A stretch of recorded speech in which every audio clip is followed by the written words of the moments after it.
In questo video parlo del significato dell'espressione idiomatica italiana dare un colpo al cerchio e uno alla botte. Questo video è pensato per quelle fantastiche persone che vogliono imparare bene l'italiano. Mi riferisco in particolare a chi capisce l'italiano ma vorrebbe arricchire il proprio vocabolario attivo per parlare l'italiano come un madrelingua. Se stai cercando dei video per imparare bene l'italiano, sei nel posto giusto.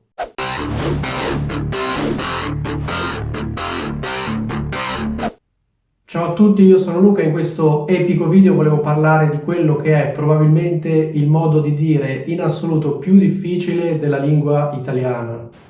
Molti italiani si ricordano che esiste questo modo di dire, però lo citano in modo sbagliato.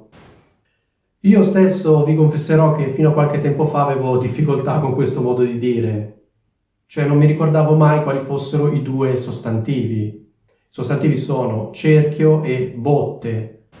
È stato soltanto quando recentemente ho letto l'etimologia di questo modo di dire che ho capito finalmente come bisognava dire e da quel momento in poi non ho più sbagliato.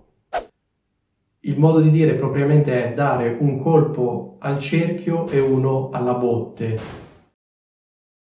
Dare un colpo al cerchio e uno alla botte. Molti però dicono cose di questo tipo: dare un colpo alla botte e un colpo al secchio, oppure dare un colpo al secchio e uno alla botte.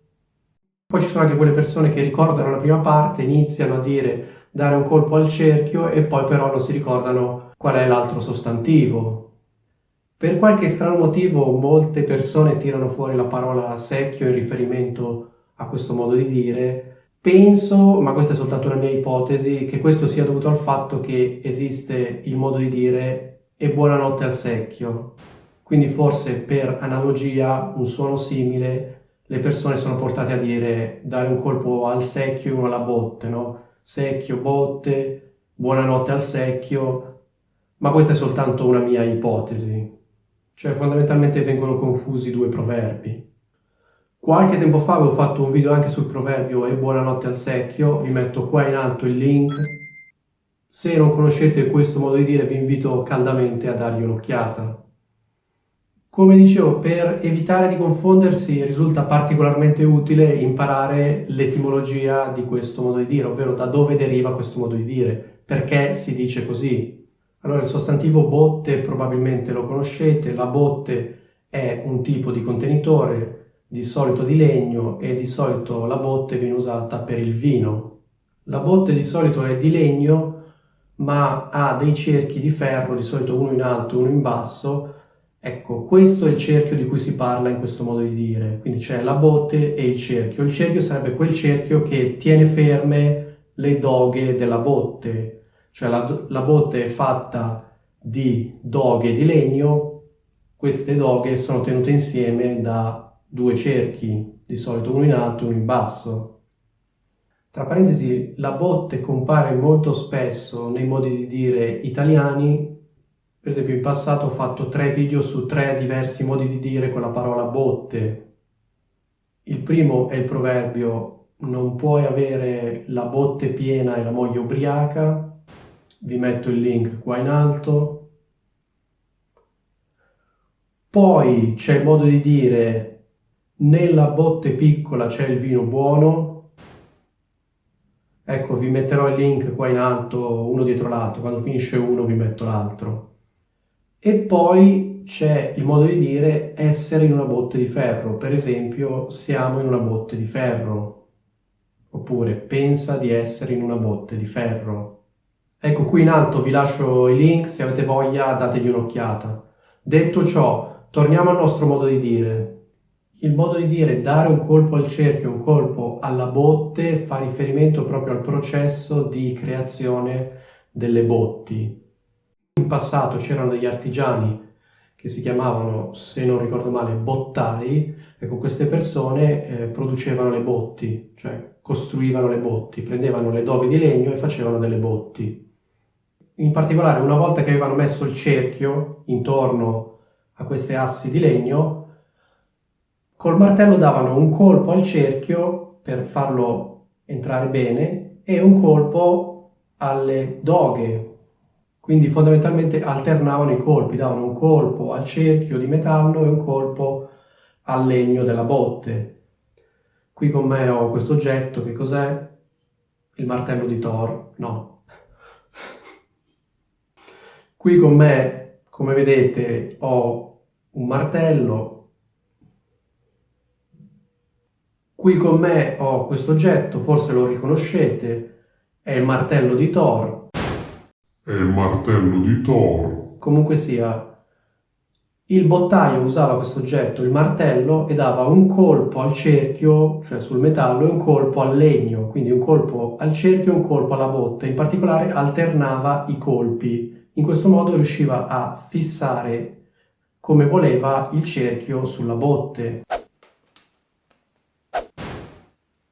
Questa è l'immagine su cui si basa il modo di dire. Ma cosa vuol dire in senso figurato? Vuol dire fondamentalmente cercare di accontentare due persone che stanno litigando, o comunque due parti di una lite, di una disputa, in particolare dando ragione ora a una, ora all'altra, quindi alternando tra queste due parti, cioè ci sono due parti che vogliono due cose diverse. Se noi diamo un colpo al cerchio e un colpo alla botte, vuol dire che cerchiamo di accontentare entrambe, o comunque di non scontentare nessuna delle parti. Quindi se ci sono due parti che vogliono due cose diverse, noi cerchiamo di accontentare la prima e contemporaneamente cerchiamo di accontentare la seconda, cioè prima facciamo una concessione alla prima, poi ne facciamo una alla seconda, poi ne facciamo di nuovo una alla prima, così alterniamo.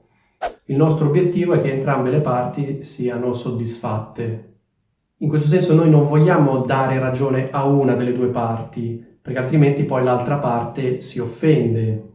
Cioè noi vogliamo in un certo senso dare ragione a entrambe, cioè prima a una, poi all'altra, poi di nuovo alla prima, poi di nuovo alla seconda e così via. In questo senso possiamo dire che non ci schieriamo.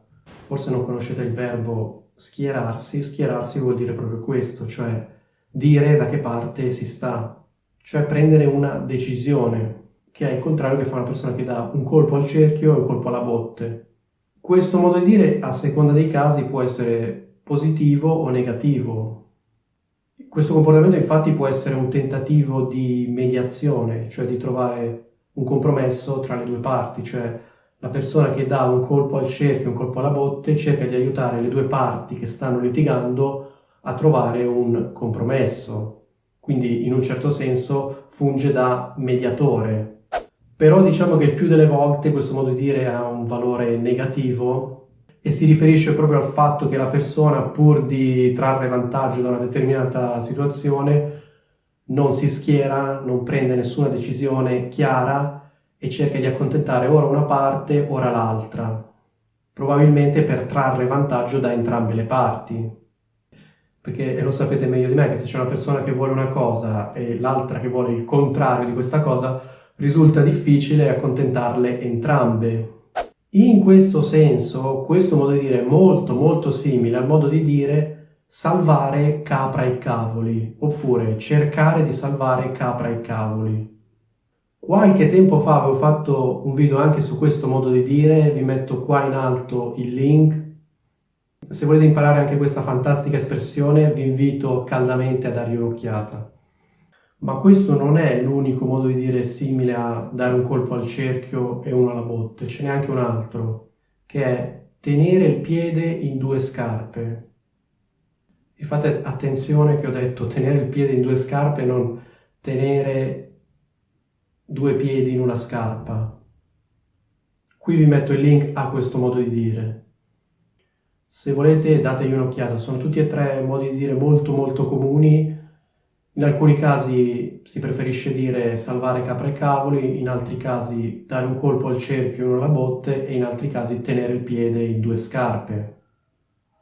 Il modo di dire dare un colpo al cerchio e uno alla botte viene usato molto spesso nell'ambito del giornalismo in riferimento ai politici, perché lo sapete meglio di me che la politica è proprio l'arte di accontentare persone che vogliono cose opposte.